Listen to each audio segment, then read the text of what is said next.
सोचिए, एक ऐसी मेडिसिन जो दर्द भी कम करे, बुखार भी, क्लॉट भी। ये मैजिक नहीं, एस्प्रिन है। हाँ जी, तो आज हम लोग एस्प्रिन के बारे में जानने वाले, क्या है, यूज क्या है, कैसे काम करती है, इसका कॉन्ट्राइंडिकेशन क्या है, किसको लेना है किसको नहीं है, क्या डोज है इसका, सारा कुछ। चलिए तो हम लोग स्टार्ट करते हैं। एस्प्रिन, एस्प्रिन क्या है? एस्प्रिन एक पेन किलर मेडिसिन है, मतलब जो दर्द को खत्म करने वाला एक दवा है।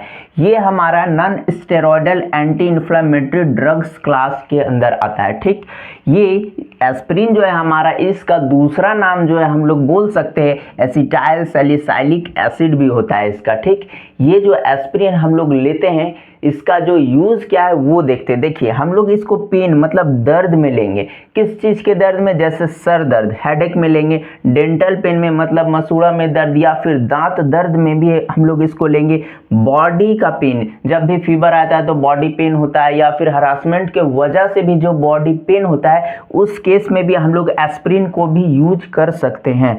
फिर हम लोग देखेंगे फीवर, मतलब बुखार जब बढ़ जाता है या फिर बुखार आ जाता है, तो हम लोग इसको कम करने के लिए, बुखार को ठीक करने के लिए भी एस्प्रिन का यूज करते हैं। इन्फ्लामेशन मतलब सूजन, मतलब सूजन हो जाता है, फूल जाता है, तो भी हम लोग उसमें एस्प्रिन यूज करेंगे। जैसे कि ब्लड क्लॉट, थक्का, जो खून का थक्का जो बोलते हैं जम जाता है, उसमें भी हम लोग इसको रोकने के लिए, क्लॉट को रोकने के लिए हम लोग एस्प्रिन यूज करेंगे। तो अब हम लोग बात करते हैं, जो एस्प्रिन खाए, ये जो हमारा दर्द हुआ, फीवर हुआ, स्वेलिंग हुआ, तो ये जो ठीक कैसे हुआ, चलिए वो देखते हैं, मैकेनिज्म कैसे काम कर रही है।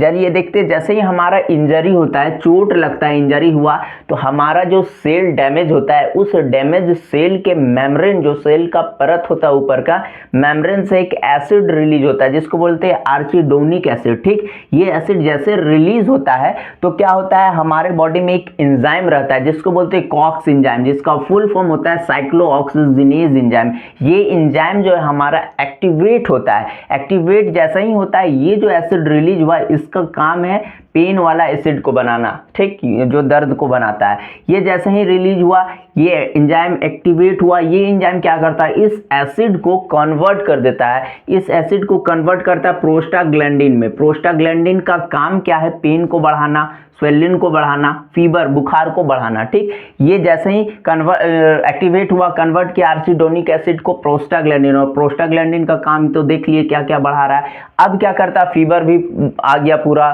सूजन भी हो गया और दर्द भी पूरा हो गया। अब क्या करता है, एस्प्रिन का एंट्री होता है एज ए हीरो।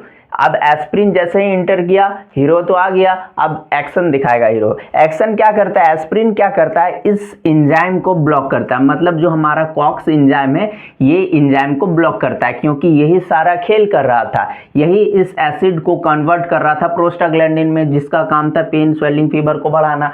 तो यही एंजाइम को एस्प्रिन जाके क्या किया, ब्लॉक कर दिया। ये एंजाइम ब्लॉक किया तो फिर हमारा आर्चिडोनिक एसिड कन्वर्ट नहीं हो पाएगा प्रोस्टाग्लैंडिन में। अगर प्रोस्टाग्लैंडिन में कन्वर्ट नहीं हो पा रहा है तो क्या हुआ, हमारा प्रोस्टाग्लैंडिन का जो लेवल था वो कम होने लगा धीरे धीरे। तो पेन, इसका काम था पेन बढ़ाना, स्वेलिंग बढ़ाना, फीवर बढ़ाना, यही ब्लॉक हो गया तो ये कम होने लगा। तो फिर हमारा पेन भी कम हो जाएगा, स्वेलिंग भी कम हो जाएगा, फीवर भी कम हो जाएगा। इस तरीके से एस्प्रिन जाके काम करता है हमारे बॉडी में दर्द को, फीवर को और स्वेलिंग को ठीक करने में।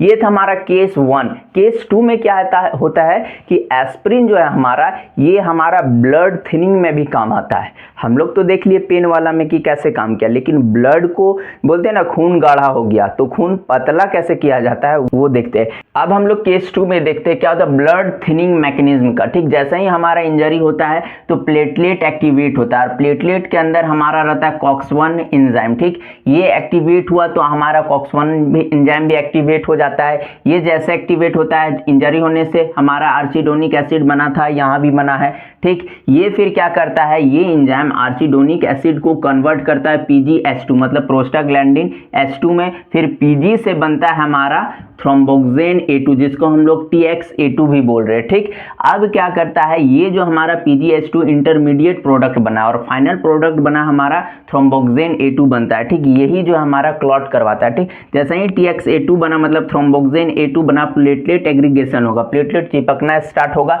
और जैसे ही चिपकना स्टार्ट होगा फिर हमारा क्लॉट होना स्टार्ट हो जाएगा। ऐसे क्लॉट होता है। फिर हमारा एज ए हीरो एंट्री मारेगा एस्प्रिन। एस्प्रिन एक्शन दिखाएगा, क्या एक्शन दिखाएगा, फिर एंजाइम को ये ब्लॉक ब्लॉक कर देगा।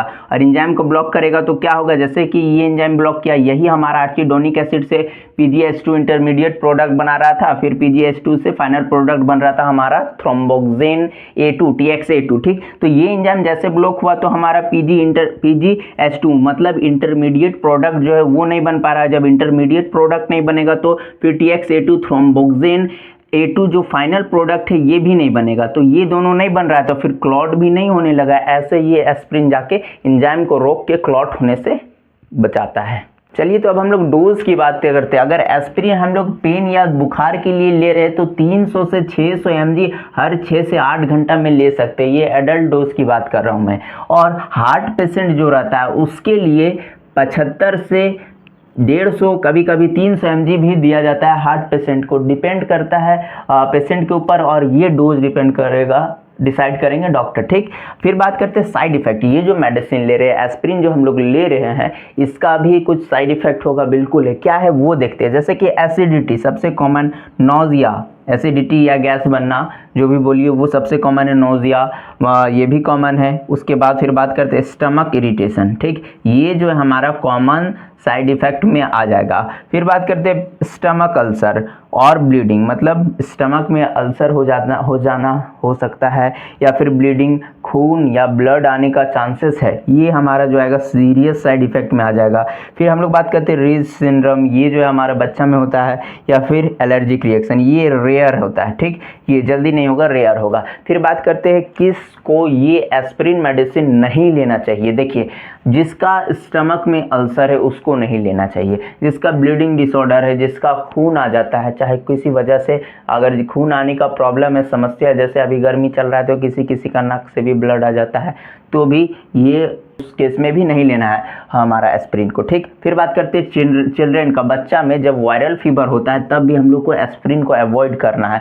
प्रेगनेंसी वुमेन, प्रेग्नेंट जो वुमेन है उसको भी एस्प्रिन नहीं लेना है। लैक्टेशन वुमेन को भी नहीं लेना है एस्प्रिन। ठीक, फिर बात करते हैं किडनी इशू और लिवर इशू। किडनी और लिवर में किसी का प्रॉब्लम है तो उसको भी अवॉइड करना है एस्प्रिन। ठीक, बात करते हैं एडवाइस का। एडवाइस क्या है, हम लोग एस्प्रिन जो है वो खाली पेट नहीं ले सकते हैं, नहीं लेना चाहिए। दूसरा बात करते हैं अवॉइड करना है दारू के साथ, जिसको हम लोग अल्कोहल बोल रहे हैं, क्यूट सा नाम है दारू। ठीक, बात करते हैं और ब्लड थिनर मेडिसिन, जो वैसा मेडिसिन जो ब्लड को पतला करता है उसके साथ एस्प्रिन को नहीं लेना है, क्योंकि एस्प्रिन ऑलरेडी एक ब्लड थिनर का काम कर रहा है। ठीक, अगर उसके साथ ले रहे तो पहले आपको डॉक्टर का एडवाइस जरूरी है। फ्रेंड्स, अगर आपको वीडियो पसंद आया तो लाइक करें, शेयर करें, और इसी तरह मेडिसिन से रिलेटेड, टेस्ट से रिलेटेड वीडियो पाने के लिए चैनल को सब्सक्राइब करें। Thank you.